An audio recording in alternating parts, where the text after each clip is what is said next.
دنیا کے مختلف ممالک میں جانا ہوتا ہے، تو ایک دفعہ میں اٹلی گیا تو وہاں ایک شہر میں مجھے کچھ دوست لے گئے، تو وہ چھوٹا سا گھر تھا، تو 20 سے 30 لوگ وہاں رہ رہے تھے۔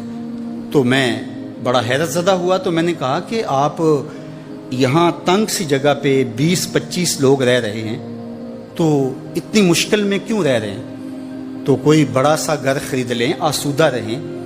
تو انہوں نے کہا کہ جناب آپ ہمارے علاقے میں جا کے دیکھیں، 5-5 کنال کے گھر ہم نے وہاں شروع کیے ہیں۔ ہم یہاں کمائی کرنے آئے ہیں، عیش کرنا تھوڑے آئے ہیں، ہم تو چند سالوں کے لیے یہاں آئے ہیں، اس لیے ہم یہاں سے کماتے ہیں، بھیجتے وہاں ہے جہاں ہم نے ہمیشہ جا کے رہنا ہے۔ میں نے کہا یہی تو میں سمجھانے آیا ہوں۔ جزیرہ تھا، وہاں کا سیاسی نظم یہ تھا کہ سال کی آخری تاریخ کو جو ان کا موجودہ بادشاہ ہوتا اس کو جنگل میں چھوڑتے اور نیا بادشاہ لینے کے لیے وہ ساحل پہ آ جاتے۔ جو پہلا شخص ساحل پہ اترتا اس کو اپنا حکمران مان لیتے، جو بھی حکمران بن جاتا وہ خوش ہو جاتا، حالانکہ اس کو بتا دیتے کہ 1 سال کے لیے تجھے منتخب کیا ہے، سال کی آخری تاریخ کو تخت سے اٹھائیں گے، باندھیں گے، جکڑیں گے، اور اسی جزیرے کے دوسرے کنارے ایک جنگل ہے جہاں خاردار جھاڑیاں اور موذی جانور ہیں، وہاں تجھے پھینک دیں گے۔ وہ بھول جاتا، کہتا دیکھی جائے گی۔ اور سال کی آخری تاریخ جب وہ رسیاں اور زنجیریں لے کے آتے تو وہ پریشان ہو جاتا کہ آنکھ جھپکنے میں سال گزر گیا، پتہ ہی نہیں چلا۔ پھر روتا ہوا چیختا ہوا اس جنگل میں جاتا اور لوگ اس کو چھوڑ کے آ جاتے اور درندوں کا رزق بن جاتا، اور جو بھی آتا اس نے کبھی انکار نہیں کیا تھا۔ پہلی بار ایسا ہوا کہ جس شخص کو انہوں نے ہار ڈالے، گارڈ آف آنر دیا، تعظیم تکریم دی، سیلوٹ کیا، اس نے کہا یہ سب کیا ہے؟ کہا کہ آج کے بعد تو ہمارا حکمران ہے۔ کہا میں تو امور سلطنت نہیں جانتا، میں تو تاجر آدمی ہوں، چیزیں بیچنے آیا ہوں۔ کہا کہ ہمارا اصول یہی ہے کہ سال کی پہلی تاریخ کو پہلا شخص جو جزیرے پہ قدم رکھتا ہے وہ ہمارا حکمران ہوتا ہے۔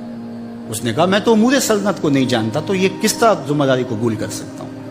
انہوں نے کہا کہ تمہیں کرنا ہوگی، اس کے علاوہ کوئی راستہ نہیں ہے، ہمارا یہ قانون ہے، ضابطہ ہے، اور یہ بھی بتا دیں کہ سال کی آخری تاریخ کو تجھے اسی جنگل کے دوسرے کنارے چھوڑائیں گے جہاں موذی جانوروں کا رین بسیرا ہے۔ تو اس نے کہا اگر انجام اتنا دردناک اور خطرناک ہے پھر تو میں بالکل جانے کے لیے تیار نہیں ہوں۔ تو انہوں نے کہا تو چاہے نہ چاہے باندھ کے بھی تخت پہ بٹھانا پڑا تمہیں بٹھائیں گے۔ اس نے کہا اچھا مجھے یہ بتاؤ کہ سال بعد میری بات مانو گے یا نہیں؟ انہوں نے کہا کہ ہاں، قانون میں تو ترمیم نہیں کر پائے گا، لیکن یہ ہوگا کہ تیرے انتظامی حکم ہم ماننے پہ مجبور ہوں۔ اس نے کہا ٹھیک ہے، میں تمہارا حکمران بننے کے لیے تیار ہوں۔ رومی بولتے ہیں کہ جب بھی کوئی شخص تخت نشین ہوتا تو وہ بھول جاتا کہ میرے 7 سال کی آخری تاریخ میں کیا ہونے والا ہے۔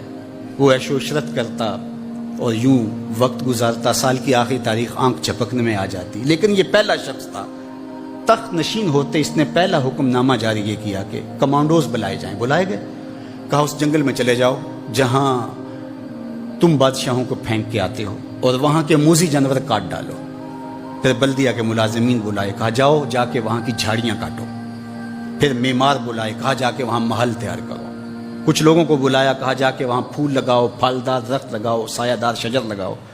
پوری حکومتی مشینری اس جنگل کو کٹوانے، وہاں کے موذی جانور قتل کروانے اور وہاں خوبصورت محل بنوانے، کنویں کھدوانے اور پھلدار درخت لگوانے میں صرف کر دی۔ اب سال کی آخری تاریخ کو جب وہ زنجیریں لے کر آئے تو اس نے کہا کہ مجھے کیوں جکڑتے ہو، میں خود جانے کے لیے تیار ہوں، اس لیے کہ یہ اس تخت پہ آرام سے نہ بیٹھا، یہاں بیٹھ کے تیاری وہاں کی کرتا رہا جہاں اس نے جانا تھا۔ کافر اور فاسق دنیا کے تخت پہ عیش کرتا ہے، بھول جاتا ہے کہ میں نے کہاں جانا ہے، اور صالح مومن اس تخت پہ آرام سے نہیں بیٹھتا، جہاں جانا ہے اس کے لیے تیاری کرتا رہتا ہے۔ اور جب جنازہ اٹھتا ہے تو وہ کہتا ہے اجلوا بی ولا تؤخروا بی، دیر نہ کرو، مجھے جلدی لے جاؤ، میرا تو وہاں انتظار ہو رہا ہے۔